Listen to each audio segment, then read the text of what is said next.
Hello everyone. क्या आपके साथ ऐसा हुआ है कि आप पाइथन में कुछ कोड लिखे हैं एंड आपको आउटपुट में कुछ एरर मिल गया और आपको दूर दूर तक कोई आइडिया नहीं है कि इस एरर का आखिर मतलब क्या है। Now that is really frustrating. इस वीडियो में मैं आपको पाइथन के बिल्ट इन एरर्स के बारे में बताऊंगा, क्योंकि आप 90 टू 95% ऑफ द टाइम इन्हीं एरर्स के साथ डील करेंगे। एंड इन सब एरर के बारे में अगर आपको पहले से पता है तो आपके लिए अपने कोड को डिबग करना बहुत आसान हो जाएगा। So now let's begin. इससे पहले मैं आगे बढ़ूं, मैं आपको बताना चाहता हूं कि आप एरर को रीड कैसे कर सकते हैं। इस इमेज को देखिए। यहाँ सबसे लास्ट लाइन एक्चुअल एक्सेप्शन को दिखाता है। इस केस में ये इंडेंटेशन एरर है। इसके ऊपर का लाइन बताता है कि एरर आखिर आया कहाँ से है। जैसे कि इस केस में यहाँ पर कुछ एरर कॉज हुआ है एंड इसके ऊपर का लाइन आपको बता रहा है कि एरर आखिर कौन से लाइन में है आपके कोड के। So this is how you will read an error. Start from the bottom and then move to the top. अब मैं आपको बताता हूँ पाइथन के मोस्ट कॉमन एरर्स के बारे में जो कि आप मैक्सिमम टाइम फेस करिएगा।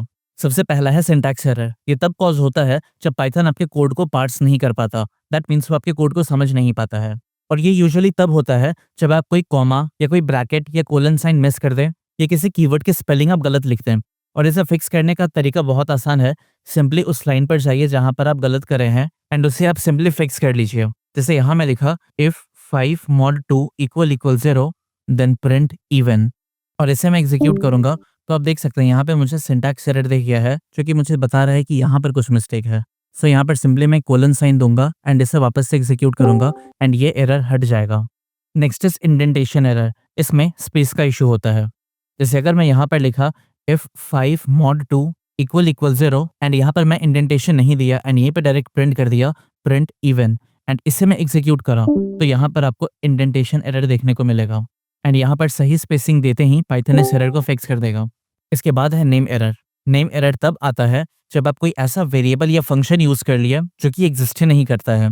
जैसे कि इस केस में अगर मैं लिख दूं if n mod 2 = 0 then in that case print even. Now अब मैं जब इसे एग्जीक्यूट करूंगा तो आपको यहाँ पे नेम एरर देखने को मिलेगा, क्योंकि n यहाँ पर एग्जिस्ट ही नहीं कर रहा है। इसे फिक्स करने के लिए यहाँ पर मैं n को डिफाइन कर दूंगा। लेट्स अगर मैं यहाँ 5 लिखा है एंड अब मैं इसे एग्जीक्यूट करा तो ये एरर अब फिक्स हो जाएगा। Next is type error. Type error कहता है कि आपका आइडिया तो सही है लेकिन डेटा का टाइप या फिर आर्ग्यूमेंट का काउंट गलत है। इसीलिए पाइथन कंफ्यूज हो गया है। जैसे कि अगर मैं कहूँ print string 2 with integer 2 and इसे मैं करूँ एग्जीक्यूट तो यहाँ पर आपको टाइप एरर मिलेगा। और इसे फिक्स करना आसान है। आप सेम टाइप के कैलकुलेशन को करिए। जैसे यहाँ पर अगर मैं दोनों को स्ट्रिंग में कन्वर्ट करके एग्जीक्यूट करा तो ये कॉन्कैटिनेट हो जाएगा एंड अगर यहाँ स्ट्रिंग के बजाय मैं अगर इसे इंटीजर में रखा एंड अब इसे एग्जीक्यूट करा तो इसका एडिशन हो जाएगा। या फिर अगर आप ऐसा करें, आप कोई एक नॉन कॉलेबल फंक्शन बनाएं, लेट्स से x = 5 एंड आप इसे फंक्शन की तरह कॉल करने की कोशिश करें तो यहाँ पर भी आपको मिलेगा टाइप एरर, जो कि बताएगा कि ये जो ऑब्जेक्ट है ये कॉलेबल नहीं है। इसका तीसरा कारण तब भी हो सकता है जब आप किसी फंक्शन के अंदर कोई गलत आर्ग्यूमेंट पास कर दिए, जैसे कि इस केस में, या फिर एक्स्ट्रा आर्ग्यूमेंट पास कर दिए जैसे इस केस में, तो भी आपको टाइप एरर ही मिलेगा। तो यूजुअली इन्हीं 3 कारण की वजह से आपको टाइप एरर मिलता है। Next is value error. Value error का मतलब होता है कि आपका टाइप तो सही है लेकिन वैल्यू नहीं। फॉर एग्जाम्पल अगर मैं लिखा कि int of string of ABC then इस केस में आपको वैल्यू एरर प्रिंट होके मिलेगा, क्योंकि आइडिया सिंपल है। आप यहाँ पे किसी स्ट्रिंग को इंटीजर में कन्वर्ट नहीं कर सकते हैं। या इसका एक और कारण हो सकता है कि अगर आप किसी फंक्शन के अंदर एक ऐसा वैल्यू ले लिए हैं जो कि एक्सेप्टेबल ही नहीं है, जैसे रेंज के स्टेप में आप 0 लिख लिए हैं, तो उस केस में भी आपको वैल्यू एरर प्रिंट होके मिलेगा, जो कि क्लियरली बता रहा है कि एरर क्या है। अभी तक मैं जितने भी एग्जाम्पल दिया हूँ, इसका ये मतलब नहीं है कि सिर्फ इन्हीं 2 वजह से वैल्यू एरर मिलेगा, और भी कारण हो सकते हैं। यहाँ पर मेरे इस एग्जाम्पल को देने का पर्पस ये है कि ये वैल्यू एरर देखते ही आपको समझ आ जाना चाहिए कि अच्छा, यहाँ पर आप कुछ मिस्टेक करे हैं वैल्यू देने में, और यहाँ से आपको आइडिया लग जाए कि किस तरीके से अपने कोड को आपको डीबग करना है। Alright, next is attribute error. Attribute error का मतलब होता है कि जिस ऑब्जेक्ट पर आप मेथड या एट्रीब्यूट को यूज कर रहे हैं वो उसके पास है ही नहीं। फॉर एग्जाम्पल यहाँ पर पाइथन में लिस्ट के पास स्ट्रिप मेथड नहीं होता है, ये सिर्फ स्ट्रिंग के पास होता है। तो अगर मैं ऐसा करा कि यहाँ पर मैं एक लिस्ट बना लिया, लेट्स से 1 and 2, एंड इसके ऊपर मैं ये स्ट्रिप मेथड को कॉल करने की कोशिश कर रहा हूँ जो कि इसके पास है ही नहीं, तो नेचुरली यहाँ पर मुझे एट्रीब्यूट एरर प्रिंट होके मिलेगा, जैसा कि आप यहाँ पर देख सकते हैं। ऑन द कॉन्ट्रेरी, अगर मैं ऐसा करूँ, यहाँ पर मैं फिर से एक नया लिस्ट बनाया हूँ एंड इसके बाद मैं वो मेथड यूज करना चाह रहा हूँ जो कि इसके पास है, लेट्स से इंडेक्स, लेकिन यहाँ पर मैं स्पेलिंग मिस्टेक कर दिया। अब जब मैं इसे एग्जीक्यूट करूंगा तो यहाँ पे मुझे फिर से एट्रीब्यूट एरर प्रिंट होके मिलेगा। एंड यहाँ पर पाइचार्म इतना स्मार्ट है कि आपके मिस्टेक को वो समझ करके सही वर्ड बता देता है एंड ये कई बार बहुत ज़्यादा हेल्पफुल भी होता है। Next is index error. इसका सिंपल सा मतलब होता है कि आप जिस इंडेक्स या फिर पोजीशन पर एक्सेस करना चाह रहे हैं वो लिस्ट, टपल या फिर स्ट्रिंग में एग्जिस्ट ही नहीं करता है। इनफैक्ट वो उसके रेंज के बाहर चला गया है। जैसे कि इस केस में अगर मैं एक लिस्ट बनाया जिसमें मैं सिर्फ 2 एलिमेंट को रखा हूँ, अब यहाँ पर मैं एक्सेस करना चाह रहा हूँ एक ऐसे एलिमेंट को जो कि यहाँ पर एग्जिस्ट ही नहीं कर रहा है, तो इस केस में मुझे मिलेगा index error, list index out of range. और इस एरर से बचने के लिए जो आपके पास तरीका होता है वो है आप len-1 मेथड का यूज करिए। दैट मीन्स आप पहले प्रिंट करके चेक कर लीजिए कि इसका जो लेंथ है उसमें एक सब्ट्रैक्ट कर दिया जाए तो एक्चुअली में आपको क्या वैल्यू मिल रहा है, जो कि इस केस में आ रहा है 1। तो इसका मतलब है कि यहाँ पर आप सिर्फ 2 ही वैल्यू को एक्सेस कर सकते हैं, एक ज़ीरोथ इंडेक्स पोजीशन वाले वैल्यू को जो कि आपको 1 प्रिंट करके दे देगा and next is first index position वाले वैल्यू को जो कि आपको 2 प्रिंट करके दे देगा। अगला है की एरर। ये एरर तब आता है जब आप डिक्शनरी में किसी ऐसे की के वैल्यू को एक्सेस करने की कोशिश कर रहे हैं जो उस डिक्शनरी में है ही नहीं। फॉर एग्जाम्पल यहाँ पर मैं एक डिक्शनरी बना लिया हूँ और अब मैं कह रहा हूँ कि ये जो फ्रूट है इस फ्रूट में से मुझे प्राइस निकाल के दो, और जैसा आप देख सकते हैं कि यहाँ पर ये एग्जिस्ट ही नहीं कर रहा है, तो इस केस में मुझे मिलेगा की एरर और ये कहता है कि यहाँ पे प्राइस ही नहीं है। इसे फिक्स करने के लिए आप सिंपली गेट मेथड का यूज कर सकते हैं और इस गेट मेथड के अंदर आप पास कर दीजिए वो की जो आप खोजना चाह रहे हैं, जो कि इस केस में प्राइस है। अब जब मैं इसे एग्जीक्यूट करूंगा तो यहाँ पे मुझे एरर नहीं मिलेगा, नन मिलेगा। फिर आता है zero division error and I am pretty sure अभी तक आप जीरो डिवीजन एरर को कई बार देख चुके हैं। अगर मैं ऐसा लिखा प्रिंट 10 डिवाइडेड बाई 0 एंड इसे मैं एग्जीक्यूट करा तो यहाँ पे मुझे जीरो डिवीजन एरर प्रिंट होके मिल जाएगा। एंड इसे फिक्स करने का सिंपल सा तरीका है आप इस डिवीजन वाले पार्ट को 0 से हटा दें। या तो आप नंबर पॉजिटिव में रखें तो आपको कोई एरर नहीं मिलेगा, या फिर अगर आप इस नंबर को नेगेटिव में रखेंगे तो भी यहाँ पे आपको कोई एरर नहीं मिलेगा। फिर इसके बाद आता है file not found error and ये यूजुअली तब आता है जब आप कोई ऐसे फाइल को एक्सेस करने की कोशिश कर रहे हैं जो कि एग्जिस्ट ही नहीं करता है।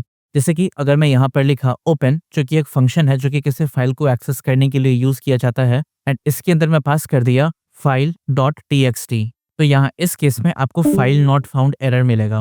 और इसे फिक्स करने का सिंपल सा तरीका है आप इंश्योर कर लीजिए कि ये जो फाइल है ये एग्जिस्ट कर रहा है। अब ये क्या होगा, कैसे होगा, इसके बारे में मैं अगले यूनिट में बहुत ही डिटेल में आपको बताऊंगा, जो कि होगा फाइल हैंडलिंग। अभी के लिए बस ये जान लीजिए कि फाइल नॉट फाउंड एरर क्या होता है और ये कब आता है। इसे फिक्स करने के लिए या तो आप फाइल का पाथ चेक कर लें या फिर आप ये इंश्योर कर लें कि आप वर्किंग डायरेक्टरी में हैं। या कई बार ऐसा भी होता है कि आप जिस फाइल को एक्सेस करने की कोशिश कर रहे हैं उसमें आप कई बार स्पेलिंग मिस्टेक कर दिए हैं। खैर इसके बारे में मैं डिटेल में अगले यूनिट में बात कर रहा हूँ। Next one is import error और मॉड्यूल नॉट फाउंड एरर।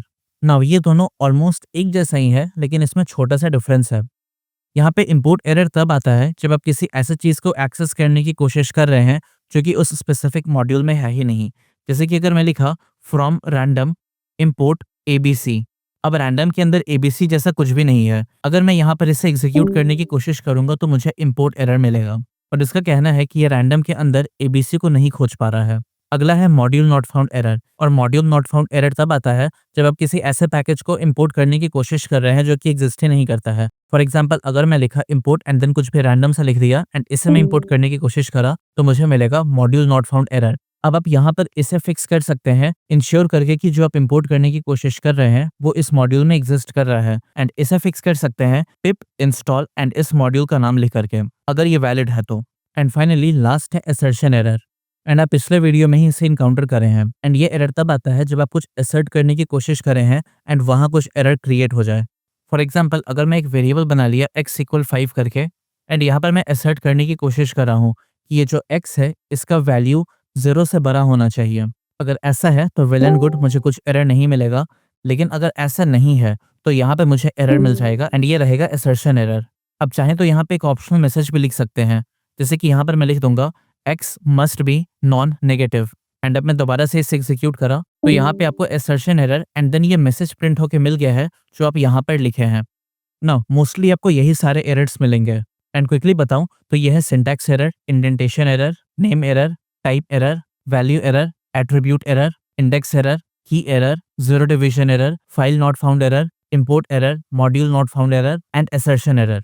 ऐसे इसके अलावा अभी बहुत सारे एरर्स एंड एक्सेप्शंस एग्जिस्ट करते हैं जैसे आप यहाँ पर देख सकते हैं, बट नॉर्मली आपको ये सारे एरर देखने को नहीं मिलते हैं अनलेस आप कोई स्पेसिफिक काम कर रहे हैं।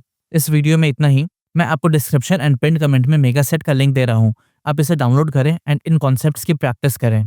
और अगर आपको लग रहा है कि अभी तक ये कोर्स आपके लिए हेल्पफुल है, देन प्लीज़ इस चैनल को सब्सक्राइब करें। आपका सब्सक्रिप्शन मेरे लिए बहुत बड़ा मोटिवेशन है। अभी तक जितने भी वीडियोस मैं बनाया हूँ वो सारे इस प्लेलिस्ट में अरेंज किए हुए हैं। आप इस प्लेलिस्ट को भी बुकमार्क कर लें। अगले वीडियो में मैं आपको इन मेगा सेट्स के सोल्यूशन को प्रोवाइड करूंगा। सो मिलता हूँ मैं आपसे अगले वीडियो में। तब तक आप अपना ध्यान रखें एंड कोडिंग करते रहें।